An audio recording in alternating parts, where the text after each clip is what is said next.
Assalamualaikum warahmatullahi wabarakatuh. Selamat pagi, selamat belajar semuanya.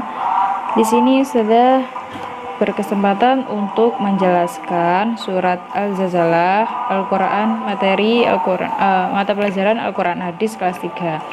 Coba anak-anak sebelum dimulai pelajarannya, dibuka buku mapel kordisnya, dibuka halaman 21 ya. Kita akan belajar surat Al-Zalzalah hari ini. Oke, sudah dibuka. Kita akan belajar untuk memahami surat Al-Zalzalah. Yang pertama, surat Al-Zalzalah yaitu termasuk surat Madaniyah. Kenapa? Karena surat Al-Zalzalah diturunkan setelah Nabi Muhammad SAW hijrah ke kota Madinah. Kemudian yang kedua, surat Al-Zalzalah termasuk surat ke-99 dalam Al-Quran dan diturunkan setelah surat Al-Bayyinah. Itu sebagian fakta dari surat Al-Zalzalah ya. Kemudian yang terakhir, surat Al-Zalzalah terdiri dari 8 ayat. 8 ayat dan nama Al-Zalzalah diambil dari kata goncangan. Itu semuanya tentang surat Al-Zalzalah ya. Selanjutnya, kandungan surat Al-Zalzalah. Di sini ada 4 kandungan yang harus kita ketahui. Yang pertama, menggambarkan keadaan bumi dan isinya pada saat hari kiamat. Jadi gambarannya keadaan bumi. Jadi surat Al-Zalzalah, di dalam surat Al-Zalzalah itu menggambarkan keadaan bumi dan isinya pada saat hari kiamat. Apa saja yang terjadi? Yaitu gunung-gunung meletus ya, seperti yang digambarkan di sini di slide, bahwa matahari sedang membara sangat, pada saat itu sangat panas sekali. Kemudian dari langit turunlah atmosfer atau ini namanya dari planet-planet luar juga berhampuran ke bumi. Kemudian yang bumi dari yang di laut dihancurkan, dikeluarkan, yang di gunung juga diledakkan. Jadi semuanya sangat tidak beraturan dan semuanya terguncang ya, diguncangkan seperti digambarkan surat Al-Zalzalah. Dari api yang sangat panas, kemudian tsunami, semuanya dijadikan satu sama Allah. Itu gambarannya. Terus kemudian yang kedua, nah ini yang kedua gambarnya. Kandungannya apa? Kandungannya yaitu pada saat kiamat bumi akan diguncang dengan guncangan yang sangat keras sehingga mampu mengeluarkan isi bumi. Nah, guncangannya itu bukan yang guncangan seperti gempa bumi, tapi ini guncangannya yang lebih dahsyat lagi sehingga mengeluarkan seisi bumi. Kemudian yang langit juga terguncang. Kemudian yang dari laut juga terguncang, semuanya diguncangkan oleh Allah dalam satu hentakan. Itu yang ada di dalam surat Al-Zalzalah ya. Kemudian yang ketiga, gambaran manusia setelah dibangkitkan dari kubur. Nah, ini gambarnya setelah kiamat nanti manusia dibangkitkan dari kubur. Semuanya berkumpul tanpa memakai pakaian dan hanya ditemani amal perbuatannya.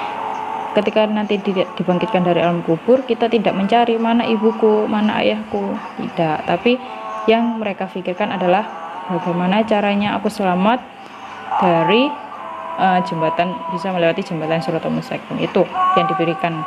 Kemudian yang dipikirkan, bagaimana ini, siapa yang bisa membantu aku, siapa yang bisa membantu aku. Itu yang dipikirkan. Tidak bisa memikirkan ketika dibangkitkan dalam kubur, tidak memikirkan orang lain, tidak memikirkan pakaiannya. Jadi sudah yang dipikirkan cuma amal perbuatannya. Itu ya. Itu yang ketiga. Kemudian yang keempat, semua amal kebaikan maupun kejahatan yang dilakukan manusia akan mendapatkan balasan walaupun sekecil biji zarrah. Biji zarrah itu kalau diibaratkan seperti biji sawo kebesarannya. Biji, kalian tahu wijen, bijinya yang ada di onde-onde itu sekecil itu masih terlalu besar. Jadi kecil sekali bisa ditimbang. Kemudian di amal kebaikannya atau kejahatannya akan ditimbang pada saat itu. Mana yang lebih berat, mana yang kalau misalnya amal kebaikannya lebih berat, maka dia akan masuk surga. Tapi meskipun begitu, ada sebagian yang harus diselesaikan. Misalnya ada sholatnya, waktu itu sholat duhur masih ada yang bolong, nah itu masih harus diselesaikan, maksudnya harus melalui prosesnya lagi, seperti itu. Jadi ditimbang di amal baik dan amal buruk, seperti itu ya. Selanjutnya, mempraktekkan kandungan surat Al-Zalzalah. Di sini ada banyak sekali perilaku, sikap agar sikap atau perilaku yang bisa kita kerjakan di kehidupan sehari-hari untuk menunjang kandungan surat Az-Zalzalah. Yang pertama, kita semakin percaya akan hari kiamat. Yang kedua, kita semakin rajin mengaji, rajin sholat, rajin berjamaah. Terus kemudian semakin takut kepada Allah dengan meningkatkan ibadah kita. Semakin termotivasi melakukan ibadah dan semakin takut melakukan kejahatan atau dosa. Itu yang dirasakan kalau memang kita beriman atau meyakini kiamat itu ada. Jadi kita semuanya harus setelah mendengar kiamat, bingung, kita takut kalau kita banyak dosa. Jadi yang harus kita lakukan yaitu banyak-banyak melakukan kebaikan, amal kebaikannya diperbanyak, saling berlomba dalam hal kebaikan, seperti itu. Nah, itu tadi penjelasannya dari Ustazah. Ada 7 poin. Kemudian untuk selanjutnya kalian tugasnya menjawab soal-soal berikut ini ya. Perhatikan soalnya. Ini soal nomor 1, kemudian soal nomor 2, soal nomor 3, soal nomor 4, dan soal nomor 5. Semua pertanyaan ini dijawab sesuai pengetahuan kalian dari apa yang Ustazah jelaskan dan dari kehidupan sehari-hari. Kemudian ditulis di buku tulis dan difoto, nanti dimasukkan ke link yang akan Ustazah bagi. Ya, cukup itu saja dari Ustazah. Tugasnya juga sudah. Kalau misalkan ada yang masih belum paham bisa ditanyakan ya langsung. Oke, itu saja. Terima kasih.